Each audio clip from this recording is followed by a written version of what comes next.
là hành trình của ta là đi ra đến sân bay Nội Bài, sau đó làm thủ tục cho các em vào tầm 11 giờ đêm và ta bắt đầu về luôn. Chắc chắn là đi xe từ đấy ra đó rồi lại quay về đâu tầm 700 cây số, cho nên là ngồi xe này tất cả mọi người đặc biệt phụ nữ sẽ rất là mệt, nên là mọi người đều cố gắng kiếm thêm động lực cho các em sang đó thật nhiều sức khỏe. Xong đây là gia đình trở về, các bạn cũng cố gắng thông cảm vì là đường xa nên cha mẹ về sớm, mọi người về nhà 3-4 giờ sáng là cần những các em chụp cánh thôi. Bây giờ các em lớn rồi, cuộc sống bên đó không cần phải dằn nữa, gần như những bạn đi học đại học ra, những bạn đi làm mấy năm rồi cho nên cách kiếm tiền cũng như mưu sinh cần như các em đều biết. Cho em gửi lời cảm ơn đến học sinh cũng như phụ huynh đã lựa chọn MD để đi học trong quá trình mà có những thiếu sót thì mong gia đình cũng như học sinh không hạn, chúc cho tất cả các em thăng hàng thật là mạnh khỏe, tốt đẹp cũng như học hành thật là tuyệt vời.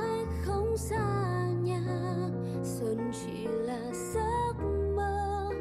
giấc mơ được về nhà thôi. Xuân này chẳng có con, mẹ đừng khóc em mẹ, con xin sẽ về một ngày giấc mơ